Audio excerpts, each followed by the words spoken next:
Hello दोस्तों। भारतीय संविधान का अध्ययन हम कर रहे थे और भारतीय संविधान में जो है हम भारतीय संविधान की विशेषताओं को देख रहे थे, salient features of the constitution, जिसमें हमने कुछ विशेषताएं देख ली थी। कौन कौन सी विशेषताएं हम जो है संविधान की देख चुके थे, उन सारी विशेषताओं को मैं आपको एक बार बता देता हूँ। भारतीय संविधान की प्रमुख विशेषताएं देख रहे थे हम, salient features of the constitution, जिसमें पहली विशेषता संविधान जो है हमारा सबसे लंबा और लिखित संविधान है। उसके बाद हमने देखा था कि विभिन्न स्रोतों से इसको विहित किया गया है। उसके बाद हमने देखा था कि इसमें लचीलापन और कठोरता का दोनों का समन्वय देखने को मिलता है। उसके बाद हमने देखा कि ये एकात्मकता के झुकाव के साथ जो है संघीय विशेष व्यवस्था जो है हमारा संविधान करता है। उसके बाद हमने देखा कि सरकार का जो है संसदीय रूप है। उसके बाद हमने देखा कि संसदीय संप्रभुता एवं न्यायिक सर्वोच्चता में किस प्रकार का समन्वय है, उसको हमने देखा। उसके बाद आज हम देखेंगे एकीकृत व स्वतंत्र न्यायपालिका। एकीकृत और स्वतंत्र न्यायपालिका। तो देखिए, भारतीय संविधान में जो है एकीकृत यानी कि एक ही प्रकार की तंत्र जो है, एकल तंत्र न्यायपालिका का जो है भारतीय संविधान जो है वह एकल तंत्र की बात करता है। एकल तंत्र यानी कि न्यायालयों का एकल तंत्र विद्यमान है, यानी कि राज्यों और केंद्र के लिए अलग अलग न्यायपालिका की व्यवस्था नहीं है, पूरा एक ही सिस्टम बना हुआ है। अगर हम बात करें अमेरिका की, तो अमेरिका में ऐसा नहीं है। अमेरिका में संघीय कानूनों को लागू करने के लिए संघीय न्यायपालिका है और राज्य कानूनों को लागू करने के लिए राज्य न्यायपालिका है, जबकि भारत में ऐसा नहीं है। भारत में एक ही तंत्र राज्य के कानूनों को लागू करता है और वही तंत्र जो है केंद्र के यानी कि संघीय कानूनों को लागू करता है। तो इस वजह से कहा जाता है कि भारत का जो है न्यायपालिका का जो तंत्र है वो एकीकृत है, जिसमें सर्वोच्च न्यायालय हमारा शीर्ष पर होता है। ठीक है, हमारी न्याय व्यवस्था में सर्वोच्च न्यायालय सबसे ऊपर होता है। उसके बाद में उच्च न्यायालय आते हैं और उसके बाद में उच्च न्यायालय के नीचे भी अधीनस्थ अदालतें आती है, जिन्हें हम अधीनस्थ न्यायालय कहते हैं। जैसे कि अगर बात करें अधीनस्थ न्यायालयों में जिला अदालतें हो गई और अन्य निचली अदालतें भी देखने को मिलती है। एक पूरा सिस्टम बना हुआ है, एक ही तंत्र काम करता है हमारे देश में। अगर मैं बात करूं तो सबसे ऊपर होता है सुप्रीम कोर्ट, फिर उसके नीचे आता है हाई कोर्ट, और फिर हाई कोर्ट के नीचे भी जो है डिस्ट्रिक्ट कोर्ट्स वगैरह जो है अधीनस्थ अदालतें जो है वह काम करती है। तो ये पूरा एक तंत्र बना हुआ है और यही तंत्र जो है राज्य कानूनों और संघीय कानूनों दोनों को लागू करता है। अब बात करते हैं दूसरी विशेषता, क्योंकि इसमें दो विशेषताएं शामिल है कि ये एकीकृत है हमारा न्यायपालिका, और दूसरी ये कह रहे हैं कि स्वतंत्र भी है, यानी कि इस पर विधायिका का किसी प्रकार का हस्तक्षेप नहीं है, ये अपने आप में स्वतंत्र होकर के कार्य करती है।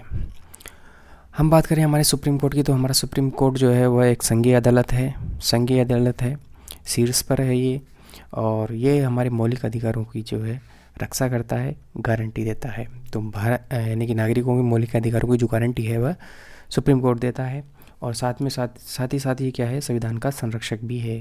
संविधान का संरक्षक अगर आपसे पूछा जाए तो वह सुप्रीम कोर्ट है। मौलिक अधिकारों का जो गारंटी देने वाला है वो भी सुप्रीम कोर्ट है। अगर हम बात करें सुप्रीम कोर्ट की स्वतंत्रता के लिए, चूँकि हम कह रहे हैं कि सुप्रीम कोर्ट जो है न्यायपालिका जो है स्वतंत्र निकाय है, तो इसकी स्वतंत्रता से संबंधित कई प्रावधान जो है संविधान में किए गए हैं ताकि इसको स्वतंत्र रखा जा सके। तो स्वतंत्रता के लिए कई प्रावधान किए गए हैं। उन प्रावधानों की अगर मैं बात करूं तो उनमें न्यायाधीशों के कार्यकाल की सुरक्षा दी गई है, यानी कि एक फिक्स टाइम रखा गया है न्यायाधीशों का।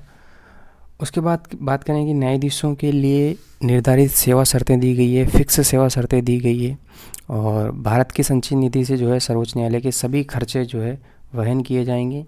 और विधायिका में जो है न्यायाधीशों के कामकाज पर चर्चा से रोक लगाई गई है। क्या विधायिका के अंदर बैठ कर के न्यायाधीशों के बारे में कोई भी कामकाज जो भी वो कार्य करते हैं उनकी चर्चा आप वहाँ नहीं कर सकते हैं।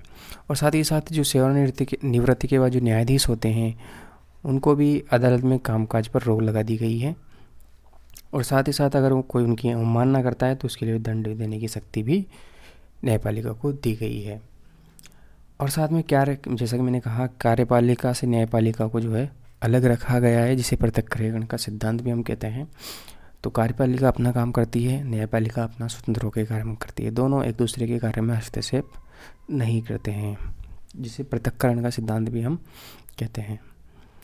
यह था एकीकृत व स्वतंत्र न्यायपालिका, जिसका प्रावधान संविधान के अंतर्गत किया गया है। और स्वतंत्र रखने से संबंधित जो मैंने प्रावधान बताए आप लोगों को, इस न्यायपालिका को किस तरीके से स्वतंत्र रखने के लिए संविधान ने बहुत सारे प्रावधान किए, जिनकी चर्चा हमने भी की।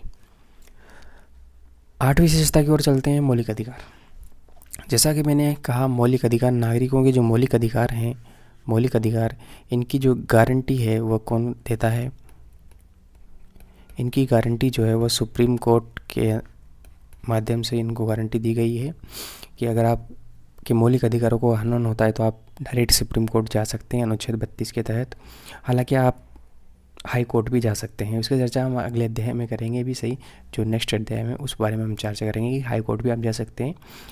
सुप्रीम कोर्ट तो जाते ही जाते हैं, पर आप पहले हाई कोर्ट भी जा सकते हैं। अगर वहाँ कुछ नहीं होता है तो आप सुप्रीम कोर्ट जा सकते हैं। हमारे संविधान का जो भाग 3 है, भाग 3 में जो है 6 मौलिक अधिकार दिए गए हैं। और वह अधिकार कौन कौन से हैं? जैसे मैं बात करूँ, समानता का अधिकार है, स्वतंत्रता का अधिकार है, शोषण के विरुद्ध अधिकार है, धार्मिक स्वतंत्रता का अधिकार है, सांस्कृतिक व शिक्षा का अधिकार है, संवैधानिक उपचारों का अधिकार है। जैसा कि मैंने कहा, अनुच्छेद 32 के तहत आप अगर आपके मौलिक अधिकारों का हनन होता है तो आप सुप्रीम कोर्ट जा सकते हैं अनुच्छेद 32 के तहत। अनुच्छेद 32 के तहत आप हाई कोर्ट नहीं जा सकते हैं। अनुच्छेद 32 के तहत आप हाई कोर्ट नहीं जा सकते। हाई कोर्ट जाने का जो अधिकार है एक मौलिक अधिकार नहीं है। सुप्रीम कोर्ट जाने का जो है एक अधिकार, मौलिक अधिकार है अनुच्छेद 32 के तहत। बात करें समानता का अधिकार, तो समानता का अधिकार जो है अनुच्छेद 14, 15, 16, 17, 18 के अंतर्गत आता है। स्वतंत्रता का अधिकार 19, 20, 21, 22 तक आता है। और शोषण के विरुद्ध अधिकार 23 और 24 आता है, अनुच्छेद नंबर 23, 24, ठीक है। धार्मिक स्वतंत्रता 25, 26, 27, 28 इन आर्टिकल्स में दी गई है। उसके बाद सांस्कृतिक व शिक्षा का अधिकार जो है 29 और 30 में दिया गया है। और संवैधानिक उपचारों का अधिकार जो है अनुच्छेद 32 में दिया गया है। जो एक और अधिकार था उसको हटा दिया गया। पहले मौलिक अधिकारों की संख्या 7 थी, ठीक है, उसको जो है मौलिक अधिकारों से हटा दिया गया है।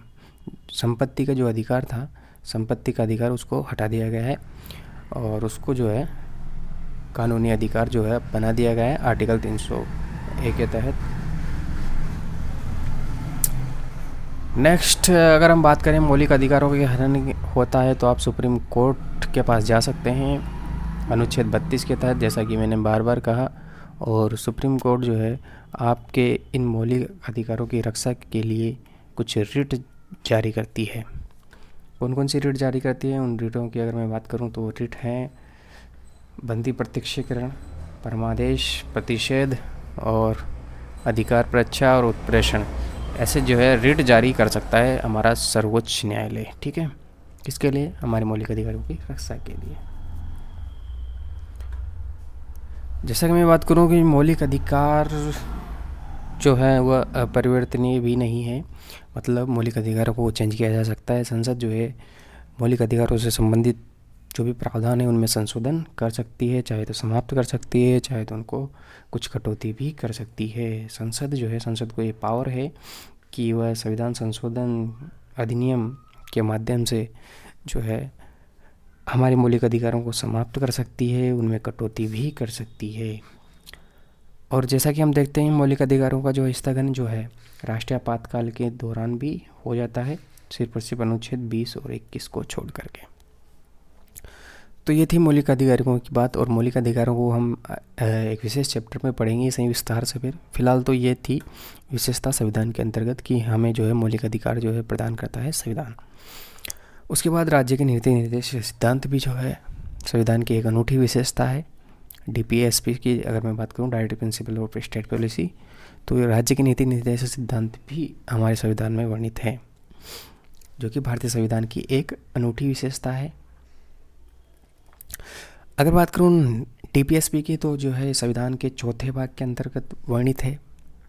और इन्हें मोटे तौर पर आप 3 भागों में विभाजित कर सकते हैं। पहला सामाजिक, दूसरा गांधीवादी और तीसरा उदार बौद्धिक। इन 3 भागों में आप DPSP को जो है राज्य के नीति निर्देशक सिद्धांतों को जो है वह वर्गीकृत कर सकते हैं।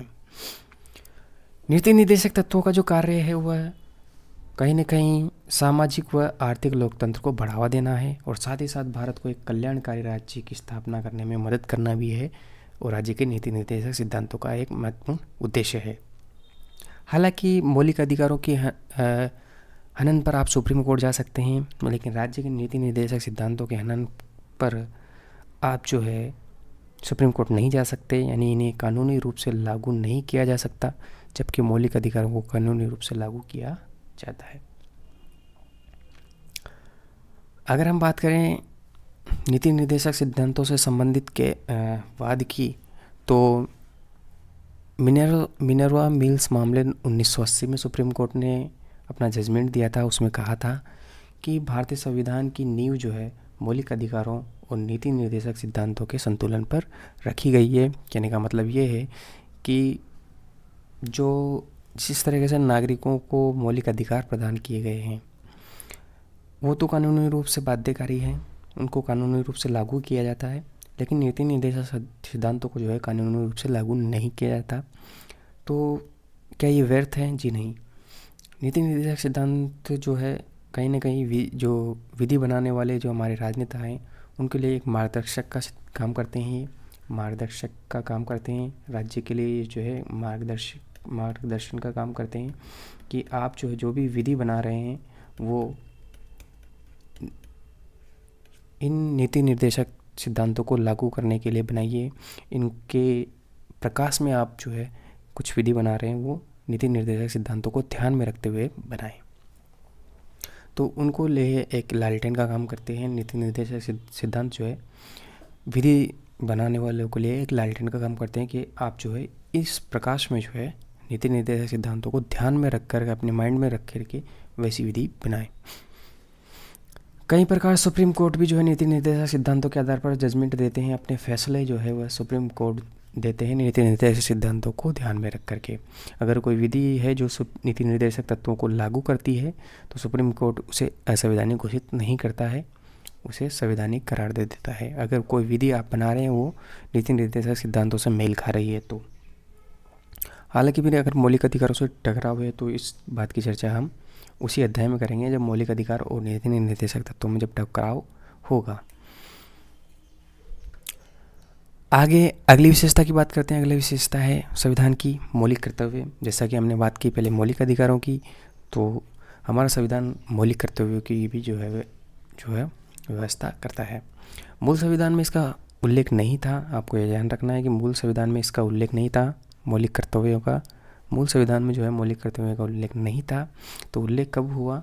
ये उल्लेख हुआ है स्वर्ण सिंह समिति की सिफारिशों के आधार पर 1976 में। और 1976 में जैसा कि हम पहले चर्चा कर चुके हैं 42वां संविधान संशोधन हुआ था और इसके माध्यम से जो है इनको शामिल किया गया। उस टाइम पे इमरजेंसी का टाइम था, आंतरिक आपातकाल जो है वो चल रहा था। 1975 से 1977 तक जो है वह आंतरिक आपातकाल चला। इसी टाइम पीरियड के दौरान जो है 75 से 77 के बीच में 76 आता ही है। तो 1976 को जो है 42वां संविधान संशोधन किया गया था। उसमें जो स्वर्ण सिंह समिति ने सिफारिश की थी कि आप मौलिक कर्तव्यों को जोड़िए और वो मौलिक कर्तव्य हमारे संविधान में जोड़ दिए गए। क्योंकि संविधान के भाग 4 में जो है तो DPSPs हैं, direct principle of state policy DPSP, और संविधान के भाग 4A में जो है इन मौलिक कर्तव्यों को डाल दिया गया, फंडामेंटल ड्यूटीज़ को जो है वो डाल दिया गया। तो संविधान के भाग 4A में मौलिक कर्तव्यों का जिक्र किया गया है और एक नया अनुच्छेद संविधान में जोड़ा 51A। ठीक है, तो अनुच्छेद 51A जो है मौलिक कर्तव्य का वर्णन करता है। और ये मौलिक कर्तव्य क्या है? प्रत्येक भारत का ये कर्तव्य है कि वह संविधान हो, राष्ट्रीय ध्वज हो, राष्ट्रीय गान हो, इन सब का आदर करें, राष्ट्र की संप्रभुता, एकता और अखंडता की रक्षा करें।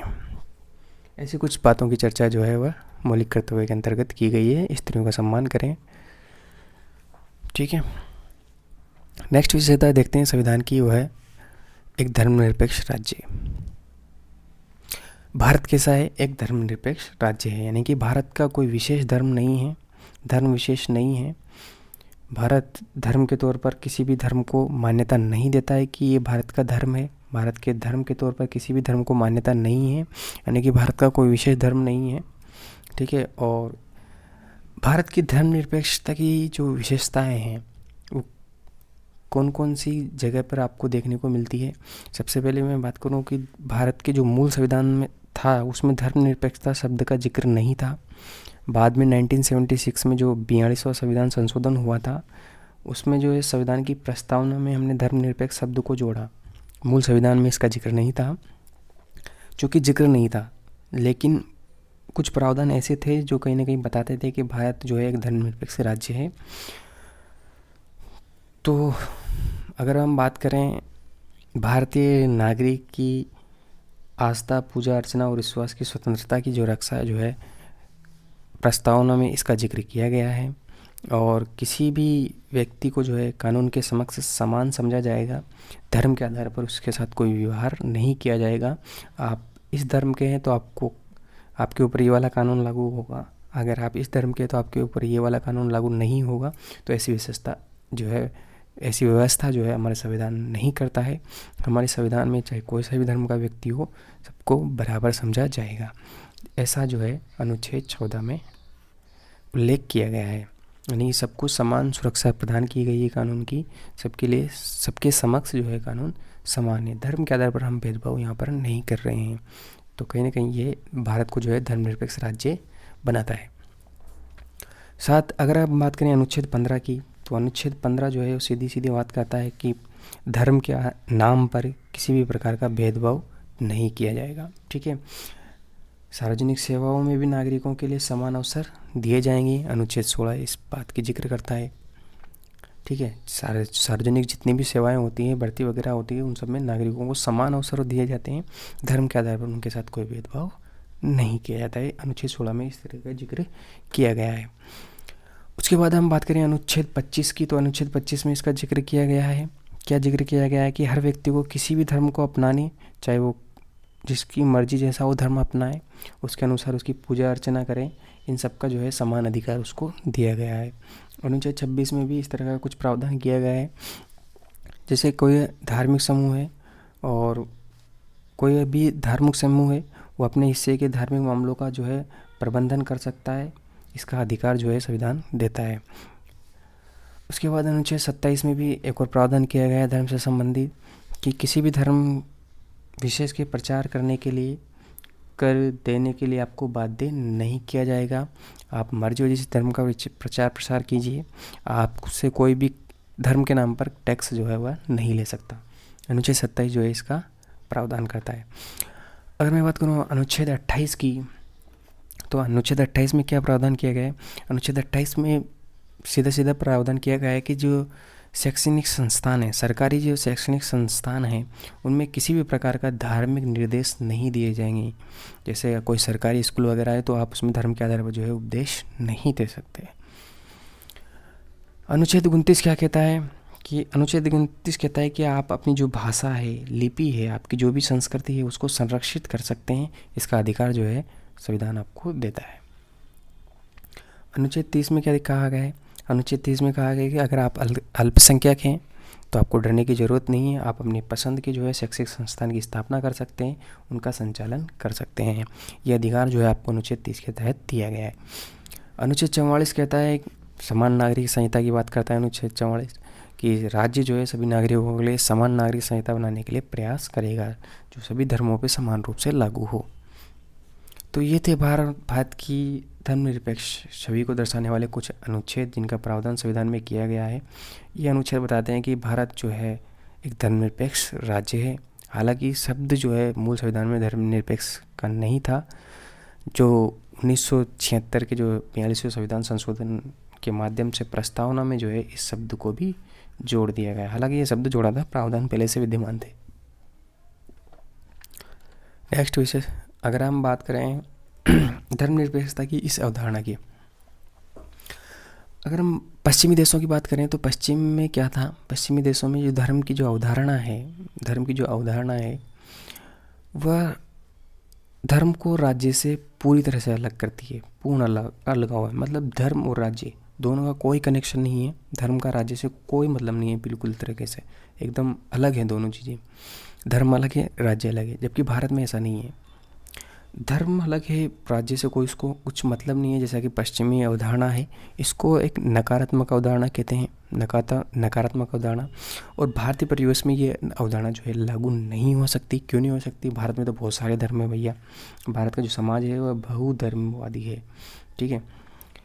तो कहीं ना कहीं हम पश्चिमी इस अवधारणा को यहाँ पर लागू नहीं कर सकते। वहाँ तो सिर्फ एक ही धर्म है, ठीक है, तो कुछ टकराव ही नहीं है वहाँ पर, तो पश्चिम में तो।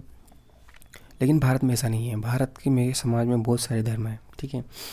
तो इस तरीके की जो नकारात्मक अवधारणा है कि भारत धर्म को राज्य से कोई मतलब नहीं है, राज्य को धर्म से कोई मतलब ही नहीं है, ये जो पश्चिमी अवधारणा है एक नेगेटिव अवधारणा है जो भारत में लागू नहीं हो सकती। भारत में जो है एक सकारात्मक पहलू शामिल किया गया है। कैसे शामिल किया गया है कि भारत का कोई विशेष धर्म तो नहीं होगा, लेकिन भारतीय संविधान जो है सभी धर्मों की जो है वह समान आदर करता है, सभी धर्मों को समान रूप से रक्षा करता है, ठीक है।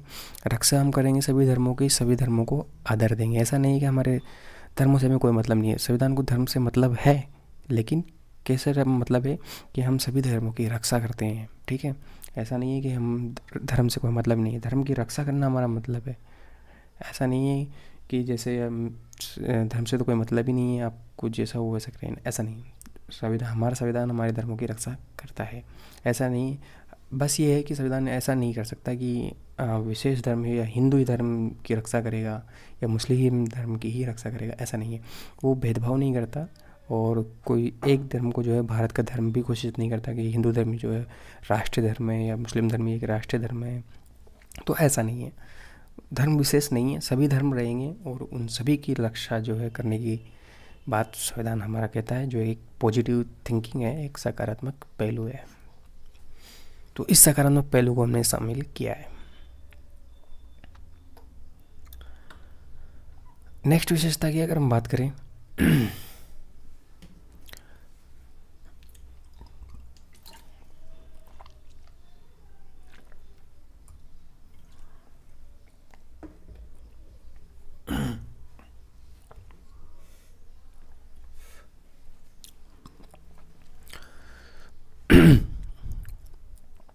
नेक्स्ट विशेषता है संविधान की सार्वभौमिक वयस्क मताधिकार। संविधान जो है सार्वभौमिक वयस्क मताधिकार की बात करता है, यानी कि जिसकी भी आयु 18+ है वह वोट दे सकता है, ठीक है। निर्वाचन में भाग ले सकता है, चुनाव में भाग ले सकता है, ठीक है। चाहे भारतीय संविधान जो है राज्य विधानसभा हो या लोकसभा हो, इन चुनाव में जो है सार्वभौमिक वयस्क मताधिकार की व्यवस्था करता है, ठीक है। यानी कि जिसकी व्यक्ति की उम्र कम से कम 18 वर्ष है, 18 वर्ष या उससे अधिक है, तो वह धर्म, जाति, लिंग, साक्षरता अथवा संपदा के आधार पर उसके साथ कोई भेदभाव नहीं किया जाएगा, वह मतदान कर सकता है, ठीक है। साथ ही साथ बात करें 1990 की, तो 61वां संविधान संशोधन अधिनियम किया गया 1988। इसके माध्यम से क्या किया गया, पहले ये जो आयु थी वह 21 वर्ष हुआ करती थी, यानी कि 21 वर्ष के जो युवा हैं वह मतदान कर सकते हैं। लेकिन 61वां संविधान संशोधन अधिनियम 1988 के माध्यम से जो है इस उम्र को घटा करके कहाँ ला दिया गया है, 18 पे ला दिया गया है। 21 वर्ष की उम्र को घटाकर 18 वर्ष कर दिया गया है। और किसके माध्यम से किया गया है, 61वें संविधान संशोधन अधिनियम 1988 के माध्यम से, ठीक है।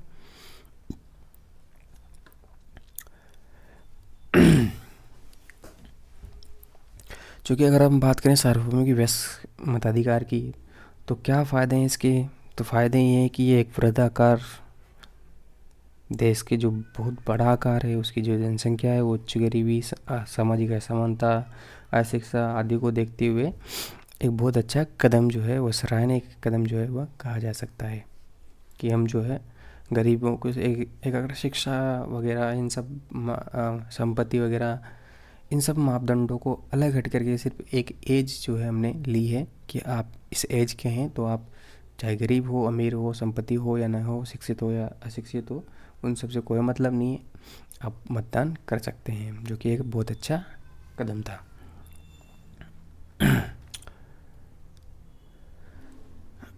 अगर हम बात करें नेक्स्ट विशेषता की तो वह है एकल नागरिकता। संविधान की 13वीं विशेषता की ओर चलते हैं और वह है एकल नागरिकता। यानी कि भारत नागरिकता की अगर हम बात करें तो जैसे अगर हम बात करें अमेरिका की, अमेरिका में क्या है, देश की एक अलग नागरिकता है और राज्य की एक अलग नागरिकता है। यानी कि दोहरी नागरिकता वहाँ पर है। कैसी नागरिकता है? नागरिकता जो है अमेरिका में दोहरी है। यानी कि आपको राज्य की अलग नागरिकता मिलेगी, देश की अलग नागरिकता मिलेगी। भारत में ऐसा सिस्टम नहीं है। भारत की नागरिकता एकल नागरिकता है, देश की भी एक ही नागरिकता है और राज्य की भी एक ही नागरिकता है। ठीक है, दोनों की अलग अलग नागरिकता हमारे यहाँ पर नहीं है। भारतीय संविधान फेडरल है जैसा कि हम जानते हैं, और इसमें केवल एकल नागरिकता का प्रावधान जो है किया गया है भारत के अंतर्गत। ठीक है, लेकिन अमेरिका की हम बात करें तो उसमें देश की नागरिकता है और वह जिस राज्य में रहते हैं वहाँ की भी उनके पास नागरिकता है। भारत में ऐसा कोई प्रावधान नहीं है। भारत में आप कहीं भी पैदा हुए हों, किसी भी राज्य में पैदा हुए हों या किसी भी राज्य में आप रहते हों, संपूर्ण देश के लिए एक समान राजनीतिक और नागरिक अधिकार आपको प्राप्त होते हैं। उनमें कोई भेदभाव आपके साथ नहीं किया जा सकता। ठीक है, क्योंकि आपके पास एकल नागरिकता है पूरे देश की। नेक्स्ट अगर हम बात करें नेक्स्ट विशेषता की तो वह है स्वतंत्र निकाय। यानी कि हमारा संविधान कुछ ऐसे निकायों की व्यवस्था करता है जो अपने आप में स्वतंत्र होकर के कार्य करते हैं, जिन पर किसी प्रकार का कोई दबाव नहीं है। भारतीय संविधान विधायिका, कार्यपालिका और न्यायपालिका की जो है व्यवस्था करता ही है, और ये ऐसे अंग हैं जो एक दूसरे से स्वतंत्र होकर के काम करते ही हैं। इनके अलावा भी कुछ और तंत्र हैं जिनकी व्यवस्था जो है संविधान में की गई है। अगर उन तंत्रों की मैं बात करूं तो उन तंत्रों में है, सबसे पहला है निर्वाचन आयोग। निर्वाचन आयोग भी जो है कहीं ना कहीं स्वतंत्र होकर के कार्य करता है। कैसे काम करता है ये? संसद हो या राज्य विधानसभाएं हों या भारत के राष्ट्रपति हो या भारत के उपराष्ट्रपति हो, इन सब का जो है स्वतंत्र और निष्पक्ष चुनाव जो है ये करवाता है। इस पर किसी भी प्रकार का जो है दबाव नहीं रखा गया है। इसको एक स्वतंत्र निकाय की तरह बनाया गया है निर्वाचन आयोग को। तो निर्वाचन आयोग एक स्वतंत्र निकाय है। दूसरा निकाय की बात करें जो कि एक स्वतंत्र होकर के काम करता है, वो है भारत के नियंत्रक एवं महालेखा परीक्षक, जिसे हम कैग के नाम से जानते हैं, controller and auditor general of India. तो राज्य और केंद्र सरकार के खातों का अंकेक्षण करने के लिए, यानी कि उनकी डाटा को रखने के लिए, उनका खाता तैयार करने के लिए एक पैसे के संरक्षक के रूप में जो है वह काम करता है। ठीक है, और जो भी राज्य सरकारें हैं, केंद्र सरकारें हैं, किस तरह के खर्चे कर रही हैं, उन सब की जो है वैधानिकता को देखता है। उन पर एक उचित टिप्पणी जो है भारत का नियंत्रण एवं मालिका परीक्षक जो है वह करता है। तो एक दूसरा जो स्वतंत्र निकाय है वह है भारत का नियंत्रक एवं महालेखा परीक्षक कैग जो है वह दूसरा निकाय जो स्वतंत्र होकर के काम करता है। इस पर किसी भी प्रकार का कोई दबाव नहीं है। तीसरे निकाय की हम बात करें तो तीसरा स्वतंत्र निकाय है संघ लोक सेवा आयोग, जिसे हम यूपीएससी कहते हैं। तो ये भी एक स्वतंत्र निकाय है। इस पर भी किसी प्रकार का कोई दबाव नहीं है। यह अपने हिसाब से स्वतंत्र होकर के जो है केंद्रीय सेवाओं की भर्ती के लिए परीक्षाओं का आयोजन करता है, और किसी भी प्रकार की अनुशासनात्मक अगर मामला होता है तो उसकी सलाह जो है ये राष्ट्रपति को देता है। उसी प्रकार अगर हम राज्य में बात करें तो राज्य में भी राज्य लोक सेवा आयोग हैं। जैसे राजस्थान में बात करें तो आरपीएससी है, उत्तर प्रदेश की में बात करें तो यूपीपीएससी है, बिहार में बीपीएससी है। तो ये भी एक तरीके से स्वतंत्र निकाय हैं, इनके ऊपर भी किसी प्रकार का कोई दबाव नहीं है। तो राज्य लोक सेवा आयोग जो है वो राज्य स्तर की सेवाओं के लिए भर्ती परीक्षा का आयोजन करते हैं। और किसी प्रकार का अगर अनुशासनात्मक मामला है तो इसकी जो है वह सलाह राज्यपाल को देंगे। ठीक है, ये राज्यपाल को देंगे और यूपीएससी राष्ट्रपति को देंगे।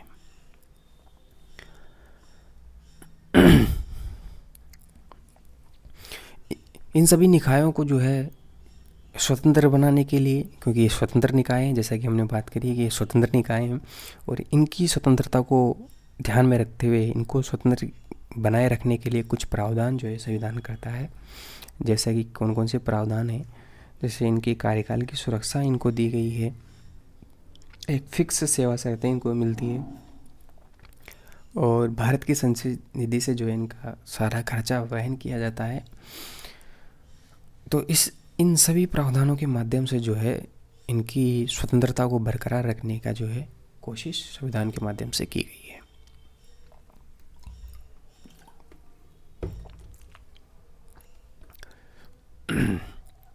नेक्स्ट विशेषता की बात करते हैं, आपातकालीन प्रावधान।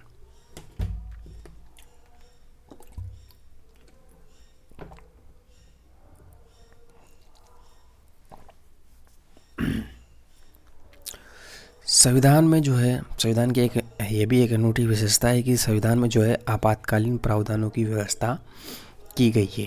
यानी कि अगर कुछ ऐसी सिचुएशन आ जाती है तो आपातकाल की घोषणा जो है की जा सकती है। तो भारतीय संविधान में राष्ट्रपति के लिए जो है वृहद आपातकालीन प्रावधान किए गए हैं। बहुत बड़े आपातकालीन प्रावधानों की जो व्यवस्था जो है संविधान करता है अगर किसी भी प्रकार की आपात स्थिति जो है अचानक उत्पन्न हो जाती है।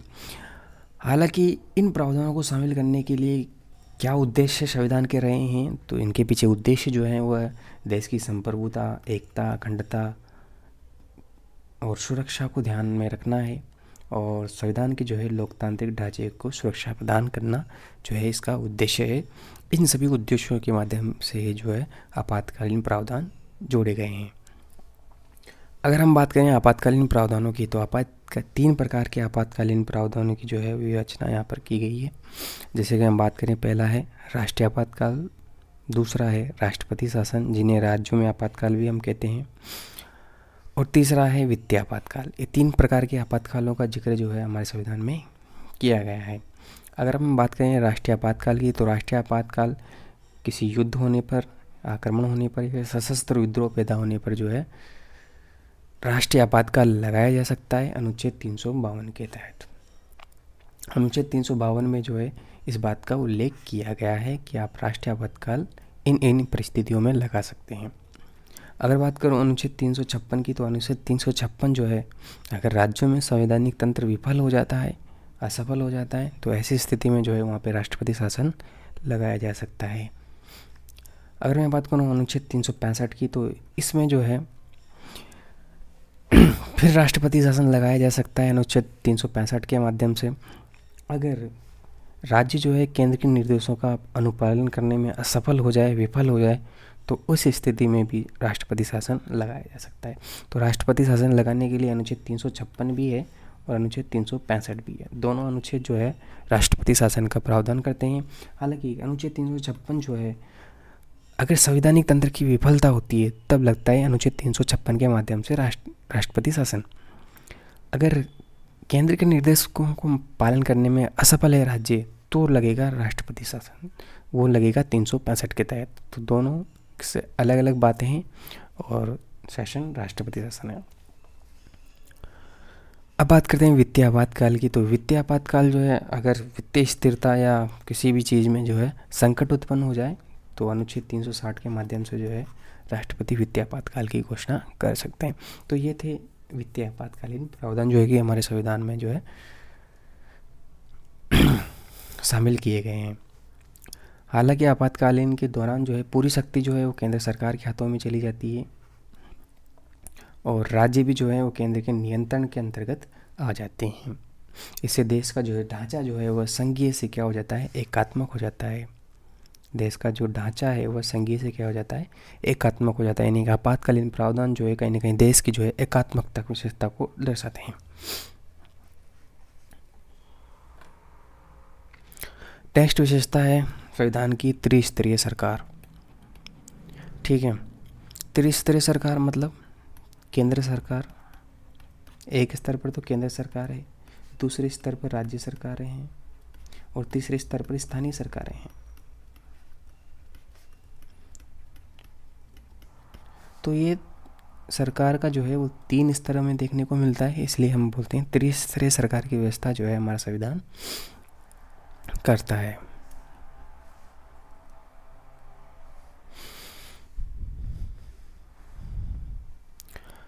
अगर हम बात करें मूल रूप से संविधान में क्या व्यवस्था थी, तो मूल रूप से जो हमारा भारतीय संविधान है, इसमें 2 व्यवस्थाएं थी।